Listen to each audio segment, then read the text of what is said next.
Meski gelaran pemilu presiden 2024 masih lebih dari 1,5 tahun lagi, partai politik sudah sibuk memanaskan mesin partainya. PAN, Golkar, dan P3 sepakat membentuk Koalisi Indonesia Bersatu, sementara partai lain melakukan safari politik dan penjajakan. Kuat dugaan 2024 akan diikuti 3 poros koalisi. Benarkah demikian? Bagaimana partai lain merespon poros koalisi yang dimotori oleh Golkar? Kita akan diskusikan pada malam hari ini bersama dengan 3 narasumber. Ada Pak Jazilul Fawait, Wakil Ketua Umum dari PKB, ada Kang Saan Mustopa, Ketua DPW Partai Nasdem Jawa Barat, dan juga ada Bang Adi Prayitno, Direktur Eksekutif Parameter Politik Indonesia. Selamat malam Bapak-Bapak, apa kabar semua, sehat? Sehat, apa kabar Reinhard? Ya. Kabar Jazilul, Bang Saan. Ya, kabar baik semuanya. Menarik Bapak-Bapak, kita masih membahas soal dinamika politik. Pak Jazilul dan juga Kang Saan, kalau kita cek respon-respon partai-partai menyikapi poros Koalisi Indonesia Bersatu cukup beragam ya. Ada yang mengatakan mengapresiasi, menyambut baik, ada yang menyebut ini terlalu dini karena masih cair dan lain sebagainya. Pak Jazilul, PKB meresponnya bagaimana? Apakah juga menilai itu terlalu dini atau justru menyambut baik agar semakin banyak poros yang bisa keluar di tahun 2024? Ya, tentu salah satu tugas partai politik itu adalah rekrutmen kepemimpinan nasional. Jadi itu hari-hari yang dipikirkan. Tapi hari ini karena jadwal Pilpres sudah jelas tahun 2024, maka partai-partai, ketua umum layak memikirkan untuk duduk bersama. Untuk mencari agenda bersama sekaligus figur yang nanti akan melanjutkan Pak Jokowi atau bahkan lebih maju dari Pak Jokowi. Oke. Nah, apa yang dilakukan oleh 3 partai yang ada, saya pikir ini patut diapresiasi meskipun sesungguhnya tidak ada keputusan apa-apa di situ. Hanya duduk-duduk, ngopi-ngopi, saya lihat kan. Belum ada kesimpulan apapun. Oke. Nah, karena apa? Karena tidak mudah untuk menentukan figur capres-cawapres sekaligus menyusun agenda bersama. Karena setiap partai itu punya cita-cita masing-masing gitu. Punya tokoh masing-masing. Nah, ini tantangan. Tapi apapun bahwa dalam undang-undang pemilu, Pilpres, itu seorang pasangan calon atau pasangan calon itu diusung oleh partai maupun gabungan partai. Jadi apa yang dilakukan oleh 3 partai yang ada itu selaras dengan undang-undang. Nah, tetapi sekali lagi itu lebih pada gimmick karena nggak ada hasilnya, Mas Ikan. Kita menunggu. PKB menunggu apa sih sebenarnya hasilnya? Siapa figurnya misalkan, apa agendanya? Baik, Pak Jazilul, jadi Anda melihat menang apa enggak? Oke, jadi Anda melihat ini belum ada hasilnya, belum ada keputusan apapun. Jadi PKB belum tertarik misalnya untuk bergabung ke 3 partai yang sudah menyatakan Koalisi Indonesia Bersatu ini. Tentu kami mengapresiasi, tapi untuk bergabung ini yang digabungkan apanya? Pikirannya, figurnya atau apa? Supaya jelas. Tapi PKB selama ini ketika membangun koalisi dengan partai apapun, PKB selalu bisa dapat kira-kira mencari titik atau clue untuk bertemu. Nah, tetapi karena terlalu dini dari yang ada, dini dalam pengertian belum ada keputusan apa-apa, terus apa yang harus kita sikapi? Ini berkumpul untuk apa misalnya gitu? Untuk agenda apa? Untuk calon siapa? Karena ini soal Pilpres, kecuali hanya ngopi-ngopi biasa. Kalau ngopi-ngopi biasa kami tertarik, karena memang biasanya kopinya enak-enak. Oke, jadi ini perahu yang belum ada sebenarnya tujuannya, kira-kira mungkin begitu ya. Jadi belum terlalu jelas PKB melihat kemana arah dari pertemuan 3 partai ini. Kang Saan melihat hal yang sama atau bagaimana? Atau sudah mulai melihat bahwa ini sudah mulai terbentuk berarti pos-pos poros koalisi yang mungkin sudah mulai terbaca? Ya, pertama ya kita menyambut positif ya upaya yang dilakukan oleh 3 partai membangun koalisi sejak dini. Karena memang membangun koalisi sejak dini itu penting. Pertama, karena mereka juga tidak ada yang mencukupi untuk mencalonkan sendiri. Nah, yang kedua, membangun koalisi dari awal nanti endingnya kepada siapa yang akan diusung, tentu mereka harus mencari irisan-irisan kepentingan bersama dulu. Pertama, irisan kepentingan bersama dari sisi ide, gagasan, maupun hal yang sifatnya strategis. Yang kedua, mencari irisan dari kepentingan-kepentingan politik pragmatis, di mana ada sharing dan sebagainya. Nah, kalau itu sudah ketemu, tentu mereka akan langsung melangkah lebih jauh lagi, yaitu siapa calon yang akan diusung bersamanya. Dan itu nanti kan akan rumit lagi, yang bisa mewakili kepentingan bersama itu tadi. Jadi menurut saya apa yang dilakukan oleh ketiga partai itu hal yang positif, tapi perjalanannya masih panjang. Karena saya juga belum tahu misalnya apakah nanti irisan-irisan itu bisa ketemu atau tidak. Ini kan dinamikanya masih terus berkembang. Artinya sama Kang Saan, Nasdem juga belum melihat, belum berkeinginan untuk bergabung ke tiga partai yang sudah bertemu ini? Ya, kalau Nasdem tentu punya ini sendiri kan nanti, karena kita juga punya mekanisme sendiri dalam hal menentukan calon presiden. Kita nanti di bulan Juni ini kan kita ada rakernas. Salah satu rakernasnya itu nanti akan menentukan menjaring tiga nama calon presiden. Nah, dari ketiga nama itu tentu kita sudah punya modal. Kita sudah melangkah lebih jauh ya, sudah kepada nama. Nah, nama-nama itu nanti tentu dipertimbangkan di internal, digodok menjadi satu, dan juga nanti dijajarkan ke partai-partai lain. Nanti siapa nanti di antara partai-partai ada yang memang tertarik dengan dari tiga nama yang nanti hasil rakernas Partai Nasdem. Oke. Jadi belum merasa perlu untuk membangun sebuah koalisi saat ini, Kang Saan. Jadi masih fokus terhadap penggodokan nama terlebih dahulu. Ya, tapi yang namanya komunikasi kan terus dilakukan. Misalnya baru-baru ini ketemu dengan Demokrat, Ketua Umum Demokrat berkunjung ke kantor Nasdem, dan juga tentu secara informal Ketua Umum kami juga melakukan penjajakan dengan partai-partai lain. Jadi kita melakukan kerja yang paralel. Di internal kita menggodok nama calon presiden yang akan diusung.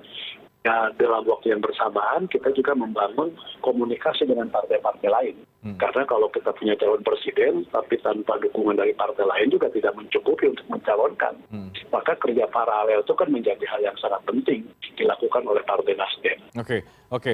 Saya ke Bang Adi Praitno. Bang Adi Praitno, apakah pertemuan tiga partai itu belum bisa disebut sebagai suatu koalisi yang solid ya atau permanen? Kalau tadi Pak Jazilul katakan ini sepertinya masih sekedar gimmick begitu, belum ada keputusan apapun. Saya kira koalisi tiga partai itu jelas. Mereka menamakan diri Indonesia Bersatu, itu definitif. Mereka juga menyebut koalisi itu sangat mungkin di pemilu 2024 dan pilkada 2024. Dan itu peta sejauh yang bisa ditangkap oleh publik. Kalau kemudian 6 bulan depan ada perubahan, karena ada yang masuk angin, dinamika politik yang berkembang, itu wallahu a'lam. Tapi yang jelas minimal komitmen mereka kan terbaca sejak awal. Kalau ibarat orang main bola, ini kan pergerakan tanpa bola. Jadi antar gelandang kan berkomunikasi. Mereka ini belum berpikir bagaimana cara menggolkannya ke gawang siapa. Ini yang sebenarnya kita tunggu ke depan.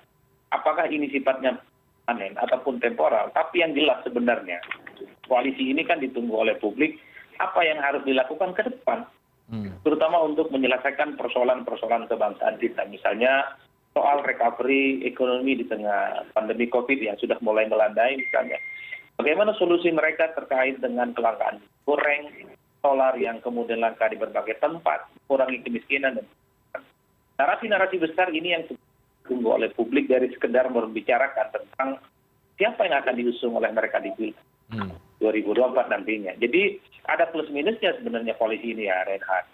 Pertama, publik mengapresiasi karena mulai kelihatan misalnya setidaknya dari level Ketua Umum ada Pak Erlangga Hartarto yang sampai saat ini misalnya dipatok harga mati oleh kadernya untuk maju. Meski itu sangat dinamis untuk dibicarakan ya. Tapi pada saat yang bersamaan koalisi ini harus secara terbuka diprepeli, ditelanjangi oleh publik. Kiprahnya apa selain bicara tentang orang nggak mau main di ujung. Orang ingin bicara tentang apa yang mereka lakukan secara konkret terkait dengan persoalan kebangsaan kita yang nyata saat ini. Tentang kelangkaan-kelangkaan yang tadi sudah saya sebutkan. Kan itu yang sebenarnya dilihat. secara umum oleh publik. Yang kedua, Reinhardt, kalau dibaca rata-rata, koalisi Indonesia Bersatu ini tidak lebih dari sekedar bentuk konfigurasi politik ya, atau sebagai bentuk respon terhadap konfigurasi politik dini yang kemudian berkembang. Misalnya PDIP dan Gerindra itu kan hampir bisa dipastikan akan berkoalisi. Kan itu sebenarnya kesimpulan-kesimpulan dini yang disampaikan oleh publik. Misalnya kemungkinan akan mengusung Prabowo dengan, ataupun misalnya opsi lain seperti mengusung Ganjar Pranowo dan Sandiaga Uno, karena kedua partai ini memiliki kader yang cukup berlimpah. Pada saat yang bersamaan misalnya Nasdem ke depan akan mengumumkan 3 calon presiden. Ada Ganjar, ada Anies, ya, ada kemudian nama Erick Thohir gitu. Ada juga Andika Perkasa yang masuk dalam radar ya, capres Nasdem. Dan tentu saja Nasdem ini butuh koalisi dengan partai yang lain menggenapi ambang batas presiden 20% sesuai dengan undang-undang. Dalam konteks itulah sebenarnya sepertinya Golkar, PAN, dan P3 coba untuk memberikan opsi poros alternatif kepada publik bahwa poros itu bukan hanya itu. Nah, siapa tahu nanti bulan depan gitu ya, Caimin, Gus Jazilul juga membentuk poros Indonesia Nusantara. Nah, itu apalah judulnya. Yang jelas ini memberikan opsi-opsi alternatif, saling menguncikan diri bahwa mereka sangat mungkin untuk berkoalisi di 2024. Karena kalau dilihat kecenderungan rata-ratanya, partai politik ini kan tidak mau terus-menerus jadi followers. Jadi followersnya PDIP, jadi followersnya Gerindra yang 10 tahun menjadi spotlight pembicaraan kita dalam persoalan Pilpres. Nah, partai-partai di luar partai besar yang ketiga ini itu punya kepentingan bahwa mereka adalah orang partai penting yang sebenarnya bukan hanya sebagai second class gitu ya, dalam tanda kutip, yang juga sebenarnya sangat menentukan portofolio perpolitikan kita ke depan. Misalnya kalau dalam pemilu 2024 tidak menyertakan PKB sebagai varian untuk kemenangan, itu salah besar. Makanya kemudian Gus Jazilul ini santai-santai saja. Kalau tak didukung PKB sebenarnya untuk mendapatkan varian warna Islamnya itu agak berat tuh. Siapapun capres dan cawapresnya akan maju. Begitupun dengan Nasdem yang beririsan nasionalis, bahkan religius gitu ya. Itu menjadi penting variabel-variabelnya untuk dilihat. Dalam konteks itulah sebenarnya koalisi ini kalau kita lihat secara utuhnya, 3 partai ini mencoba untuk saling mengunci bahwa mereka sangat mungkin untuk bisa bekerja sama di 2024. Baik pemilu ataupun pilkada secara serentak. Tapi itu, sekali lagi, yang ditunggu oleh publik adalah apa narasi besarnya. Mereka ini menyatakan jadi kongsi baru dalam perpolitikan kita ke depan. Apakah betul hanya pergerakan tanpa bola, tanpa melihat bagaimana endingnya nanti bikin gol, atau memang selama sebulan 2 bulan ke depan sudah mulai muncul capres dan cawapres definitif sehingga soalan politik kita itu akan terang benderang. Dan yang kita tunggu ke depan. Oke, baik. Bapak menguat kemudian spekulasi bahwa 2024 akan ada 3 kandidat begitu ya, dengan beberapa konfigurasi koalisi. Pak Jazilul juga mengatakan memprediksi hal yang sama begitu ya. Apakah memang PKB memang berniat akan mendorong ada 3 poros, ada 3 kandidat di tahun 2024 ini, kemudian porosnya atau konfigurasinya seperti apa ini? Siapa saja anggota koalisinya? Tapi dijawabnya nanti, Pak. Kita harus break dulu, kami akan segera kembali sesaat lagi.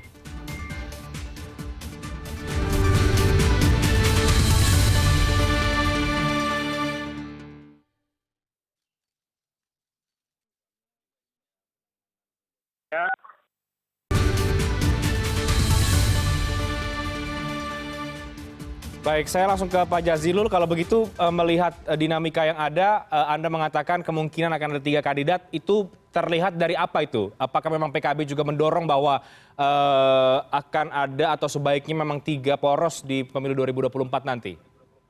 Pertama, 3 poros itu bagus karena akan mengurangi political identitas atau head to head. Yang kedua, setelah saya hitung memang begitu, akan ada 3 poros dan PKB akan melengkapi. Misalkan ini, saya hitungan saya. PKB bisa bersama Nasdem 2 partai cukup. PKB bisa melengkapi PDI atau Gerindra. Atau PKB bersama Nasdem, bersama Demokrat dan PKS. Nah, artinya posisi PKB bisa menjadi bagian dari pilihan dari 3 yang ada tuh Mas, sebenarnya. Nah, oleh sebab itu prediksi saya akan terjadi 3 poros jika misalkan poros tadi itu Indonesia Bersatu itu memang fix. seandainya poros Indonesia Bersatu tidak fix, itu akan lebih terbuka kepastian untuk 3 poros. Gitu. Jadi seandainya poros ini memang katakanlah fix, maka akan ada 3 poros. Karena apa? Karena masih ada sisa sekian partai, 6 partai yang ada, yang PKB bisa melengkapi. PKB dengan Gerindra cukup. PKB dengan PDIP cukup. PKB dengan Nasdem cukup. PKB dengan PKS dan Demokrat cukup. Jadi pilihan masih banyak. Oleh sebab itu, PKB sedang menggodok kira-kira agenda narasi besar yang harus disampaikan ketika duduk bersama dengan partai koalisi itu apa. Dari awal saya menyampaikan, kita perlu poros harapan baru, sesuatu yang baru yang bisa ditawarkan kepada masyarakat. Narasinya harus jelas, dan itu bisa diwujudkan oleh calon presiden yang akan diusung. Nah, inilah yang kemudian memantapkan prediksi saya akan terjadi 3 poros. Kecuali poros ini bubar. Ya.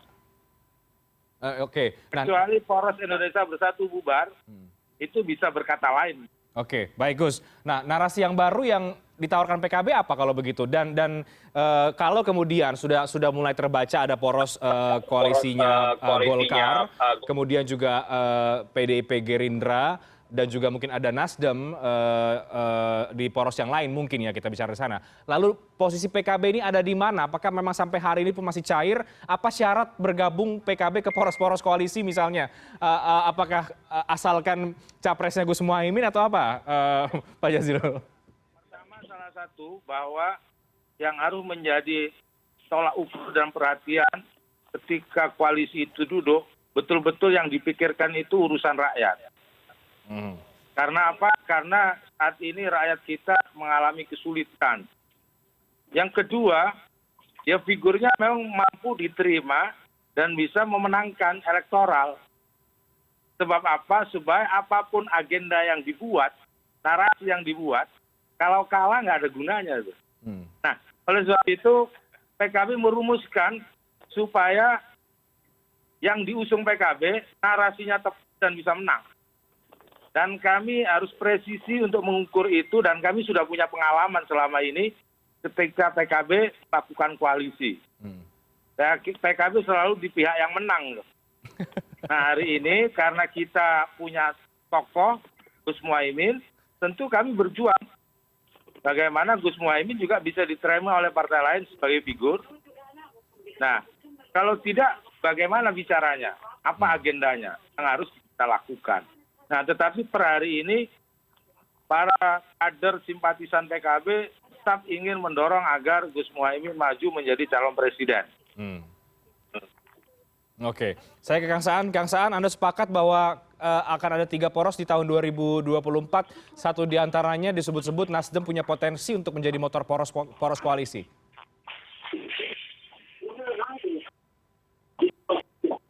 Halo Kang Saan. Halo Kang Saan. Halo. Ya, Kang Saan bisa mendengar suara kami, Kang? Bisa. Oke. Baik, Kang Saan, 3 kandidat diprediksi di tahun 2024. Nasdem disebut punya potensi menjadi motor koalisi. Apakah sepakat bahwa memang sebaiknya akan ada minimal 3 kandidat di tahun 2024?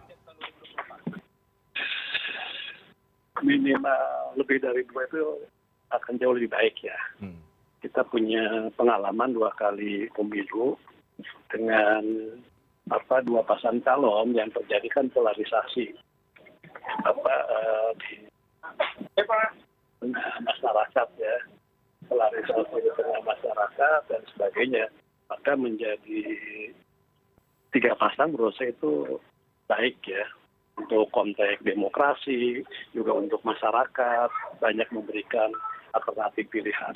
Jadi tinggal nanti melihat poros mana aja nanti poros-porosnya.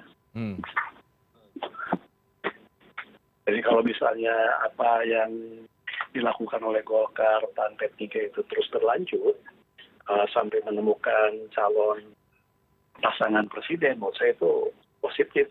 Nanti tinggal Nasdem kan menentukan siapa calon presidennya nanti dan tentu akan membangun koalisi juga. Itu kan satu kekuatan juga kan gitu. Jadi sekali lagi 3 pasang menurut saya itu hal yang positif ke depan dan ini memang harus terjadi minimal 3 pasang. Oke, baik Kang Saan, Nasdem akan bersama dengan siapa? Karena satu poros sudah mungkin terbentuk, satunya lagi ada kedekatan PDP Gerindra, Nasdem juga kalaupun punya capres kan juga harus menggandeng partai yang lain kan? Ya, kita membangun komunikasi selama ini intensif, bisa dengan Demokrat kita bangun komunikasi, dengan PKS kita bangun komunikasi kan. Jadi tidak ada masalah kita membangun komunikasi dan ketika kita sudah menentukan nanti siapa yang 3 nama yang akan diusung dan kita akan jajakan, insya Allah itu akan terbentuk koalisi Nasdem.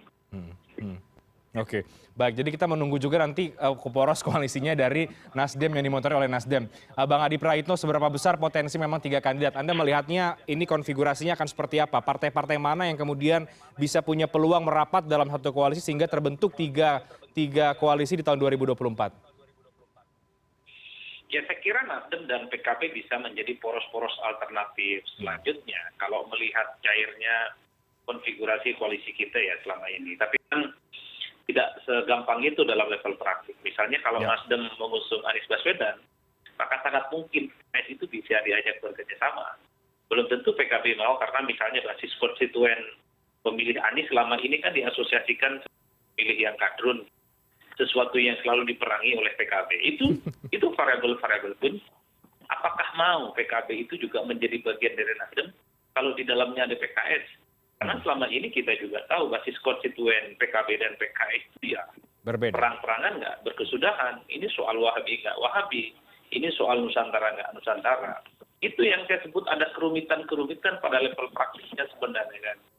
Makanya saya membayangkan Nasdem misalnya memutuskan Anies sebagai capres yang diusung, mungkin PKS dan Demokrat agak gampang untuk diajak koalisi. Tapi belum tentu dengan PKB. Bisa saja PKB mencoba alternatif lain, berkongsi dengan PDIP dan Gerindra, masuk dalam poros koalisi Indonesia Bersatu, atau mencoba untuk mengambil di antara 1 atau 2 partai lain untuk membuat poros-poros tersendiri jadinya. Ada kendala psikologi sebenarnya dalam pemilih PKB ketika dihadapkan misalnya dengan pemilih PKS, ataupun pemilih Anies Baswedan yang dalam banyak hal memang selalu dihadap-hadapkan. Ini kerumitan-kerumitan yang tidak mudah, sangat ideologis bahkan konfrontasinya. Bahkan di media sosial saat ini yang sering berkelahi antar masing-masing basis konstituen itu soal Islam Nusantara dengan Islam yang Wahabi. Ya, padahal itu ada kesulitan. Yang paling penting sebenarnya dengan banyak munculnya konfigurasi semacam ini, minimal masyarakat kita ini sudah mulai bagaimana pola-pola dari pergerakan partai politik. Tentu saja ujung-ujungnya adalah ingin menang ya. Yang kita harapkan sebenarnya partai menengah seperti PKB dan Nasdem tentu segera mendeklarasikan koalisi dan menentukan capres.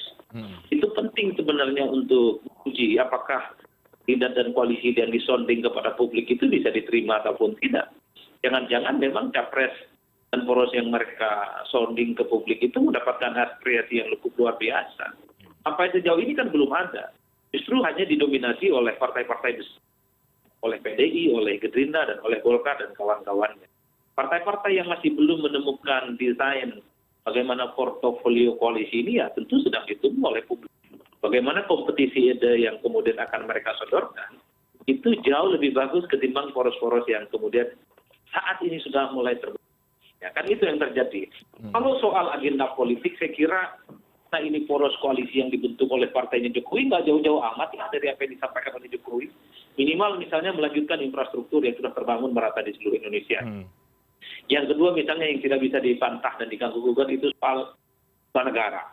Sulit saya membayangkan apapun porosnya yang dibuat oleh Nasdem, PKB, Koalisi Indonesia Bersatu dan yang lainnya itu misalnya membatalkan ibu kota negara. Itu saya sulit betul.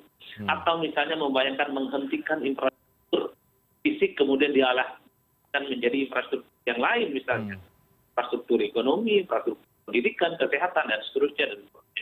Karena porosnya ini adalah inner circle partai-partai pendukung Jokowi, totali saya kira mereka akan menduplikasi semua apa yang sudah dilakukan Jokowi. kira-kira begitu irisan-irisan sederhana. Misalnya mengulangi polarisasi politik, menghilangkan politik identitas, pembangunan infrastruktur, ibu kota negara, gitu, pemerataan ekonomi, soal ekspor dan impor yang harus merata, dan seterusnya, dan seterusnya. Ini kan bangunan-bangunan normatif yang sebenarnya bisa diukur dari sekarang. Meski pada saat yang bersamaan, day-to-day politiknya, poros-poros perkongsian ini ditunggu oleh publik. Oh, ini minyak goreng masih langka dan mahal loh. 2 liter itu 50.000. Bagaimana sikap politik partai-partai perkongsian ini? Kan itu yang sebenarnya ingin dilihat jenis kelamin politiknya oleh publik. Soalnya di mana-mana mulai langka. Kan ya, 5.000 mulai dihilang. Bagaimana sikap-sikap partai ini? Kalau memang ingin memberikan solusi alternatif pada rakyat yang saat ini terhimpit persoalan hidupnya. Misalnya soal kasus pupuk. Saya petani sudah hampir 30 tahun. Setiap musim panen pasti kita dihadapkan pada persoalan. Terus daya beli yang kemudian rendah. Ini kan persoalan-persoalan klasik yang sebenarnya masih belum ditentu secara substansi oleh partai-partai politik. Karenanya, ada deklarasi bersatu, poros PDIP dengan Gerindra, porosnya Nasdem, porosnya PKB, yang ditunggu adalah soal keberpihakan secara nyata. Soal apa yang mereka akan lakukan untuk bangsa kita, terutama mereka yang terhimpit dalam persoalan-persoalan kehidupan mereka yang rumit. Tentang ekonomi, tentang pengangguran, dan tentang kemiskinan. Kan itu saja sebenarnya yang diinginkan oleh publik. Pikirannya pendek kok, akan pilih partai, ingin pilih calon, memang dia nyata berbuat untuk rakyat. Udah, itu saja. Oke, saya kembali ke Pak Jazilul. Anda sepakat dengan bacaan yang tadi disampaikan oleh Bang Adi Praitno bahwa agak sulit kalau kemudian Nasdem mendukung Pak Anies, PKB masuk ke sana. Artinya PKB punya peluang kemudian masuknya ke antara sisa 2 ini saja. Porosnya PD Perjuangan Gerindra dan juga atau porosnya yang dibentuk oleh Golkar. Tentu politik itu sangat dinamis ya, tidak terbaca hitam putih. Karena kan kita belum melihat, kan waktunya masih cukup nih. Apapun bisa terjadi di tingkat isu maupun visi untuk melihat seseorang. Oleh sebab itu, bagi PKB, selama ini, PKB juga pernah kok berkoalisi dengan PKS ketika dengan Pak SBY. Pak SBY ya. Nah, ya. Nah, itu tergantung figur dan juga tergantung hitungan PKB. PKB itu punya metode, salah satunya istikharah. Nanti diistikharahkan. Kira-kira siapakah di antara calon-calon yang ada itu yang mendapat restu Kiai dan memang memiliki kemungkinan besar untuk menang. Nah, saya yakin nanti apa yang menjadi pilihan PKB tentu bersama partai koalisinya nanti. Insya Allah di 2024 akan menentukan kemenangan. Tetapi hari ini PKB terus berikhtiar agar Gus Muhaimin dapat diterima oleh partai koalisi nantinya. Kan tentu berkomunikasi di situ. Soal apakah nanti bisa berkoalisi dengan PKS, why not? Tidak ada soal. Seandainya nanti memang faktanya, kenyataannya, dan dalam hitungannya itu mampu kita mengikis apa yang disebut dengan yang disebut oleh Pak Adi Praitno tadi. Jadi dalam politik biasa begitu. Dulu teman, sekarang menjadi kawan. Dulu kawan bisa menjadi teman. Nah, tetapi dalam pilihan pilpres ini yang menjadi kata kunci untuk PKB adalah calon yang didukung oleh PKB itu harus menang. Oke, calon yang didukung PKB. Kata kuncinya. Oke, kata kuncinya itu. Saya kembali. Oke, Kang Saan masih terputus. Kita break dulu. Nanti saya akan tanya juga terakhir ke bapak-bapak sekalian dan juga ke Bang Adi Praitno. Faktor apa yang bisa membuat, karena politik itu tentu cair, faktor apa yang bisa membuat bangunan koalisi ini bisa pecah, bisa layu sebelum berkembang misalnya, atau bisa kemudian teracak lagi begitu ya, karena mungkin dinamikanya terus berjalan. Kita break terlebih dahulu, kami akan segera kembali.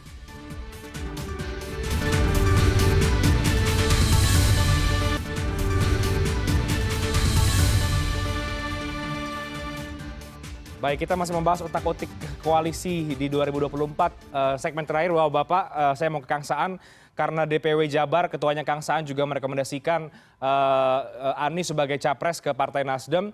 Bacaannya tadi dari Bang Adi Praitno, kalau kemudian Nasdem mendukung Pak Anies, tentu peluangnya mungkin besar dengan PKS dan juga Partai Demokrat. Apakah memang dua partai ini yang diincar oleh Nasdem untuk bisa membuat satu poros koalisi ke depan?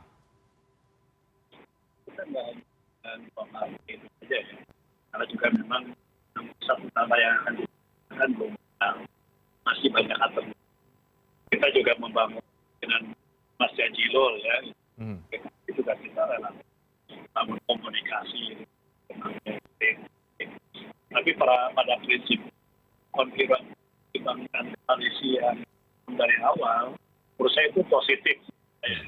Memang penting juga untuk tahu dari awal.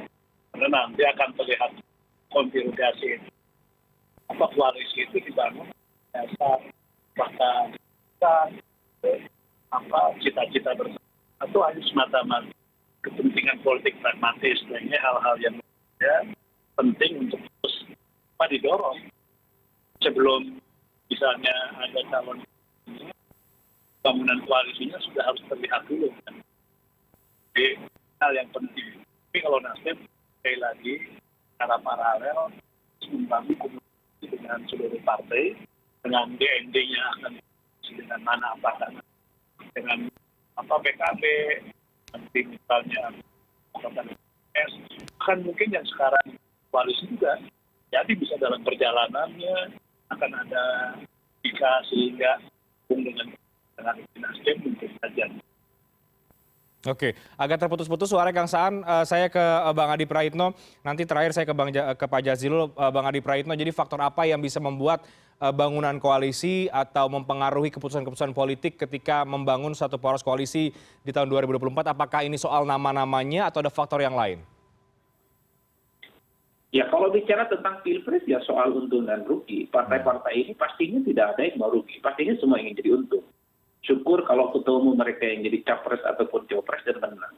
Itu kalkulasi utamanya, Reinhard. Tanpa itu semua saya kira bangunan koalisi itu akan bubar.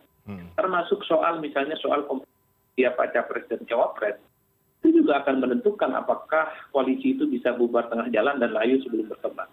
Misalnya PDIP dan Gerindra, partai yang lalu dilihat akan berkongsi di pilpres ya. Apakah betul Prabowo dan Puan itu akan diterima oleh partai? Belum tentu juga. Ingat PDIP sebagai partai pemenang pemilu 2 kali, apa mungkin hanya mengincar posisi nomor 2? Itu pun sebaliknya. Kalau Puan nomor 1, cawapresnya Prabowo, apakah ada dia capres 2 kali gitu ya, dan elektabilitasnya lebih tinggi dari Puan Maharani. Level ini juga turut menentukan bahwa partai-partai ini sulit untuk menentukan persetujuannya. Atau jangan-jangan ada opsi lain. Tadi ada Ganjar akan disandingkan sebagai opsi lanjut dari kebuntuan. Itu di situ saja sudah sulit. Yang kedua misalnya pada level poros dan kongsi yang kemungkinan akan dibuat oleh Nasdem. Kalau Anies yang kemudian diusulkan gitu, ada nama-nama lain yang disandingkan. Saja lebih cocok misalnya dengan KB Muhaimin Iskandar gitu. Karena Islam Nusantaranya jauh lebih dapat ketimbang Islamnya PKS yang relatif agak eksklusif. Mungkin saja lebih tapi kita juga tahu bahwa Anies ini kan the one and only. Kan sebagai sosok non-pemerintah yang saat ini memang selalu dihadap-hadapkan dengan siapapun calon dari Jokowi, apapun calon dari pemerintah. Dalam konteks itu, PKB sama Nasdem mau nggak gitu diproyeksikan sebagai poros non-koalisional pemerintah dan tegas mengambil figur yang itu bertangan dan bertabrakan dengan pemerintah, di mana semua kepentingan politiknya itu punya kepentingan untuk dilanjutkan dengan siapa pemenangnya nanti. Begitupun dengan poros Indonesia Bersatu.